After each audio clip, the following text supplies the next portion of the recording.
विपक्षी दलों के इंडिया गठबंधन में यानी पटना, बेंगलुरु, मुंबई में 3 बैठक के बाद ये दावा हुआ था कि ये गठबंधन बीजेपी के खिलाफ पूरे देश में एकजुट होकर लड़ेगा।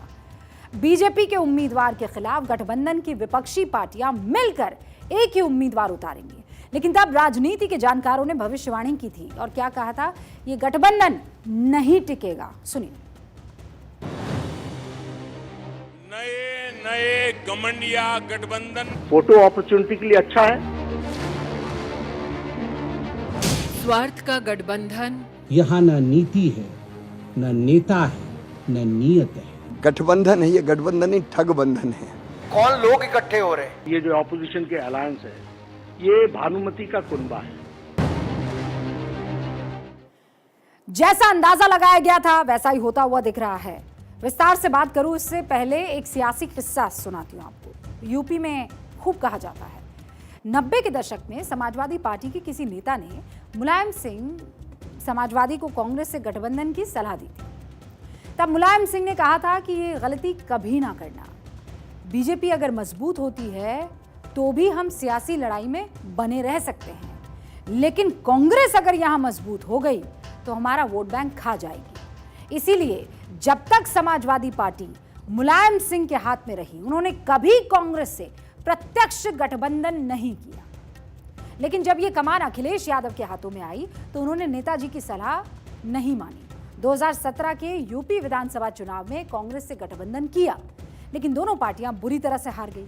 2012 में जब कांग्रेस और समाजवादी पार्टी अलग अलग लड़ रहे थे तो समाजवादी पार्टी ने 29.13% वोट और 2024 सीटें पाई थी, जबकि कांग्रेस 11.65% वोट 224 सीटें मिली थी और 28 विधानसभा सीटें किसे मिली?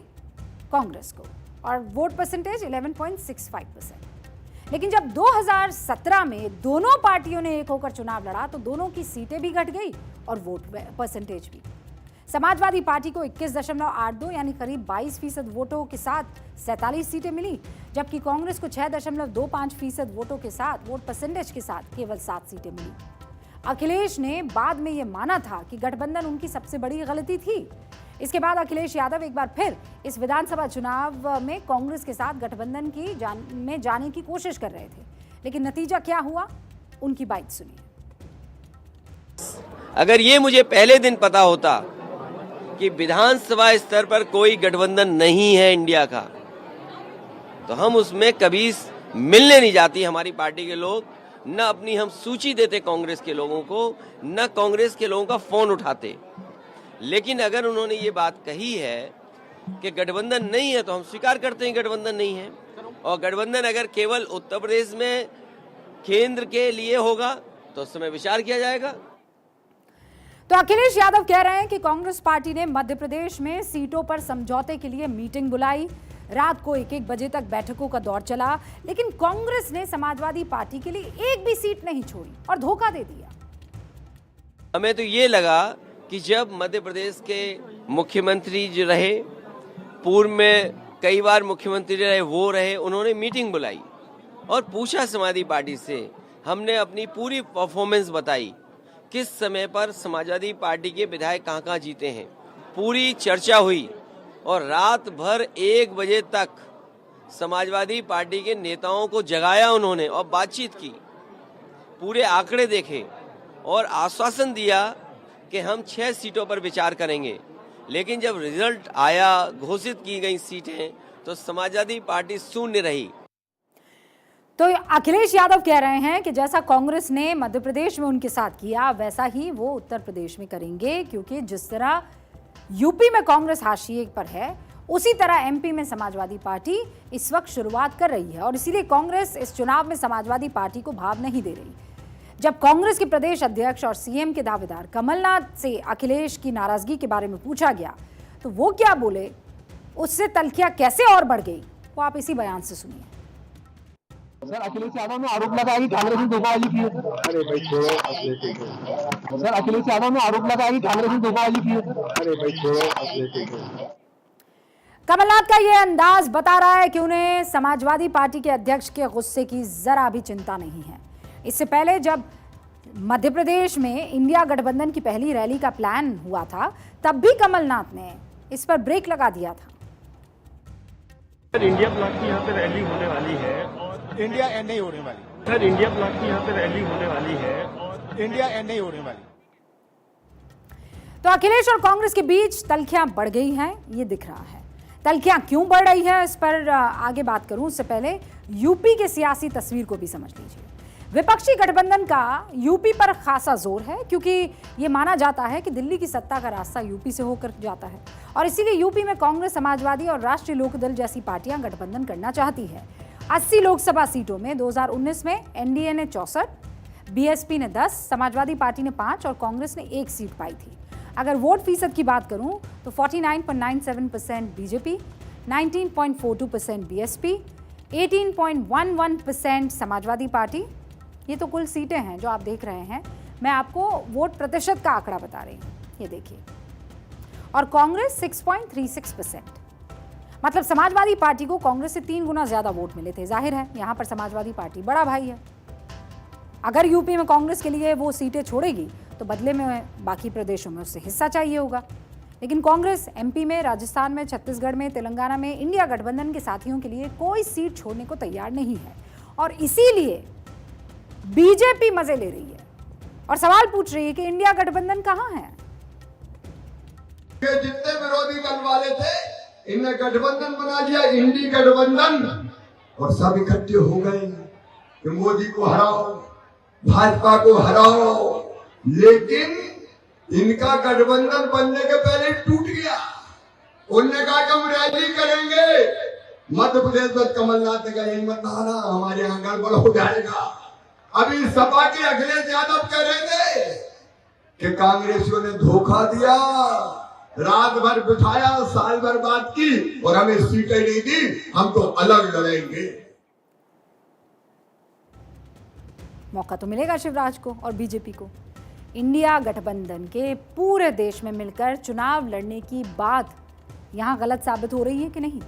विधानसभा चुनाव में हाल क्या है वो दिख रहा है। मध्य प्रदेश में कांग्रेस ने तो 230 सीटों में से 229 सीटों पर उम्मीदवार घोषित कर दिए हैं। एक सीट भी इसलिए बाकी है क्योंकि एक अफसर कांग्रेस से चुनाव लड़ना चाहती है और उनका इस्तीफा अभी तक मंजूर नहीं हुआ है। मतलब इंडिया गठबंधन के साथियों के लिए एक भी सीट नहीं है। जबकि समाजवादी पार्टी की तरफ से 1998 से लगातार विधायक चुने जाते रहे। वहां पर समाजवादी पार्टी के 1998 में 4, 2003 में 7, 2008 में 1, 2018 में 1 विधायक है। लेकिन बात सिर्फ मध्य प्रदेश तक सीमित नहीं है ना। जिन 5 राज्यों में चुनाव हो रहे हैं उनमें मध्य प्रदेश के अलावा राजस्थान भी है, छत्तीसगढ़ भी है, कांग्रेस भी है। बीजेपी के आमने सामने टक्कर है उनसे। लेकिन तेलंगाना में कांग्रेस की लड़ाई सीएम चंद्रशेखर राव की बीआरएस, भारतीय राष्ट्रीय समिति से भी है, जो ना इंडिया में है गठबंधन में, ना एनडीए में है। अखिलेश ने वहां पर बीआरएस की मदद के लिए अपना रथ तक भेज दिया था। बीआरएस की मदद का मतलब क्या है? कांग्रेस का विरोध, उसे कमजोर करना। मतलब एक और लेवल पर मामला चल रहा है, अलग ही लेवल पर। समाजवादी पार्टी और कांग्रेस की खींचतान आपने देख ली। अब इंडिया गठबंधन की एक और पार्टी आम आदमी पार्टी की बात, जो जोर शोर से हर राज्य में उम्मीदवार उतार रही है। एमपी से लेकर राजस्थान, राजस्थान से लेकर छत्तीसगढ़, छत्तीसगढ़ से लेकर तेलंगाना, मिजोरम में भी आम आदमी पार्टी के उम्मीदवार कांग्रेस के सामने खड़े हैं। इसके अलावा दिल्ली और पंजाब में जहां पर आम आदमी पार्टी की सत्ता है, वहां कांग्रेस लगातार आम आदमी पार्टी की सरकारों का विरोध कर रही है। यहां के नेता आपसे गठबंधन का खुला विरोध कर चुके हैं। लेकिन बात जिन राज्यों में विधानसभा चुनाव हो रहे हैं वहां इसलिए करना जरूरी है क्योंकि मामला वहां तक सीमित रहे तब तो समझ में आए। जिन राज्यों में जैसे बंगाल में, बिहार में, उत्तर प्रदेश में और तमिलनाडु में कांग्रेस जूनियर पार्टनर है, वहां की पार्टियां कांग्रेस को ज्यादा स्पेस देना ही नहीं चाहती हैं। इंडिया गठबंधन में शामिल पार्टियों ने अपने राजनीतिक हित सबको बताए हैं, क्योंकि किसी पार्टी का दिल इतना बड़ा नहीं है कि वो अपने इंटरेस्ट को छोड़ दे। इस गठबंधन में कांग्रेस को छोड़ दे अगर, तो ज्यादातर पार्टियां अपने अपने राज्यों तक सीमित है। इन पार्टियों की कोशिश रहेगी कि वो इस गठबंधन का फायदा उठाए, उसे प्लेटफॉर्म की तरह इस्तेमाल करें और दूसरे राज्यों में अपनी पार्टी का विस्तार करें।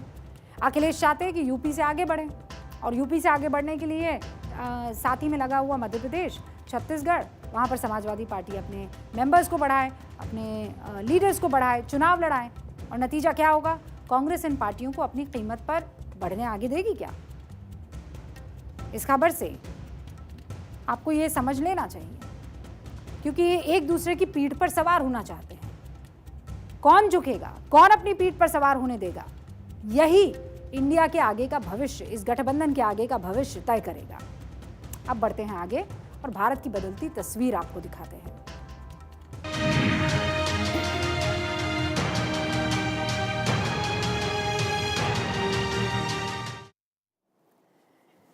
इंफ्रास्ट्रक्चर से दुनिया के ताकतवर देशों को टक्कर दे रहा है भारत। अगर मैं ये लाइन कह रही हूं तो इसके पीछे ठोस वजह है। प्रधानमंत्री मोदी गाजियाबाद में थे आज गाजियाबाद के इंडस्ट्रियल एरिया साहिबाबाद से दोहाई तक पहली रैपिड रेल को उन्होंने रवाना किया। अभी रैपिड रेल इसका नाम जो है उससे समझ लीजिए ये बड़ा तेज से चलेगी। रैपिड रेल के नाम से इसे इसलिए जानते हैं क्योंकि ये बहुत तेज रफ्तार से दौड़ती है। लेकिन अब इस ट्रेन का नाम